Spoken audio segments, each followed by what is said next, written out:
성도 여러분 안녕하세요. 8월 2일 365일 말씀과 함께 시간입니다. 오늘 읽은 말씀은 이사야 17장에서 20장의 말씀입니다.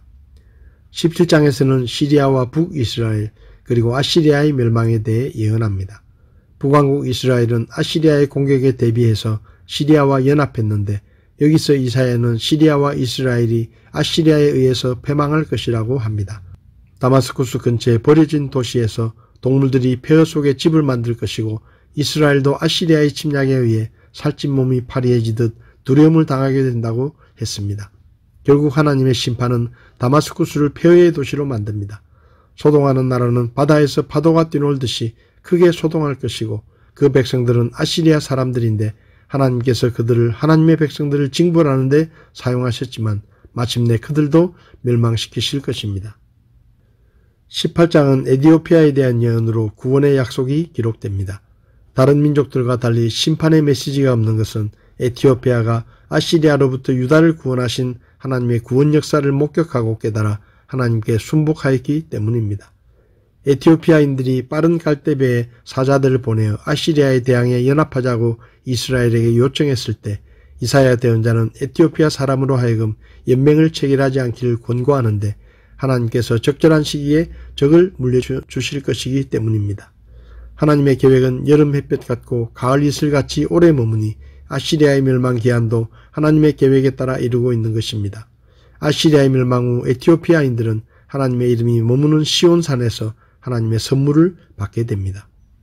19장에는 이집트에 관한 경고인데 이집트의 우상 숭배가 끼치는 악영향을 지우기 위한 하나님의 심판에 대한 예언과 함께 심판 가운데서도 하나님을 두려워하는 자들은 구원을 얻을 것이라는 소망의 메시지가 기록됩니다.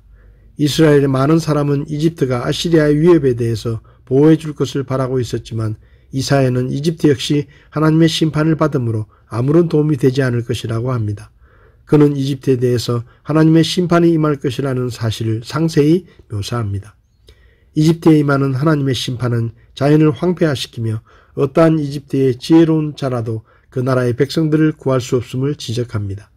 결국 이집트는 하나님의 심판을 받게 되고 하나님의 참된 뜻을 이해하며 나아가 하나님의 구원을 받는 백성이 될 것이라고 합니다. 20장은 이집트와 에티오피아가 아시리아의 침략을 당하게 될 것이라는 예언이 나옵니다. 이사야 대언자는 자기 모습을 통해 이스라엘의 동맹국들이 당할 최후를 예언합니다. 이집트와 에티오피아는 이스라엘의 기대에 미치지 못하고 아시리아에게 비참하게 멸망당하게 되고 이러한 상황은 그들을 통해 구원받으려던 이스라엘 백성들에게 두려움과 부끄러움을 안겨줍니다. 오늘 제 마음에 와닿은 말씀은 이사야 17장 4절 5절의 말씀입니다. 그날에 야곱이 영광에 쇠하게 되고 그의 살에 기름진 것이 야위게 되리니 그것은 마치 수확하는 자가 곡식을 거두며 자기 손으로 이삭을 수확하는 것 같겠고 이삭을 모으는 자가 르바임 골짜기에서 모으는 것과 같으리라. 이사야 13장부터 23장까지에는 세상 나라들에 대한 예언이 기록되어 있습니다. 이사야 13장 1절부터 14장 23절까지는 바빌론의 멸망에 대한 예언이고 14장 24절부터 52절까지는 아시리아의 멸망에 대한 예언이고 15장과 16장은 모압의 멸망에 관한 예언입니다. 17장은 시리아와 북왕국 이스라엘의 멸망에 관한 예언이고 18장은 에티오피아의 멸망에 대한 예언이고 19장과 20장은 이집트의 멸망에 대한 예언이고 21장은 아라비아에 대한 멸망의 예언이고 22장은 남왕국 유다에 대한 예언입니다. 23장은 두로의 멸망에 대한 예언이 기록되어 있습니다. 하나님께서 한 나라도 아니고 이렇게 많은 나라들에 대한 멸망을 예언하셨다는 것은 하나님께서 나라의 흥망성쇠를 결정하시는 주권자라는 것을 보여주는 것입니다. 놀라운 것은 이사야서에 기록된 나라들에 대한 멸망에 관한 예언이 역사 속에서 그대로 이루어졌다는 것입니다. 17장에서는 시리아와 북왕국 이스라엘 멸망에 대한 예언이 기록되어 있습니다. 하나님께서 시리아와 북왕국 이스라엘의 멸망을 함께 언급하신 것은 이 두 나라가 특별한 관계를 맺고 있었기 때문입니다. 북왕국 이스라엘을 에브라임이라고 불렀는데 이것은 에브라임이 10지파 중에서 지도적인 위치를 차지하고 있었다는 것과 또한 당시 에브라임 성읍이 이스라엘에서 중심이 되는 성읍이었다는 것을 암시해 주는 것입니다.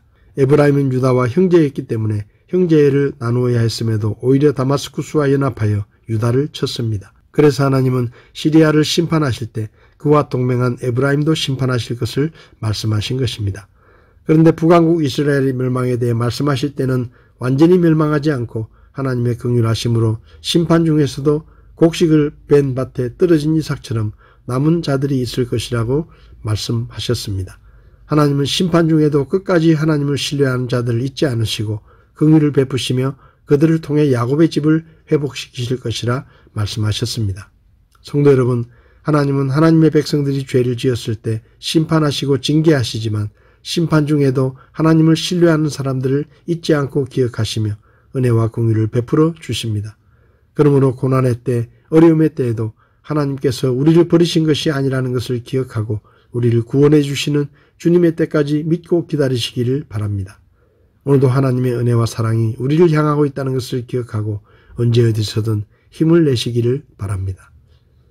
8월 2일 365일 말씀과 함께 오늘도 함께해 주셔서 감사합니다.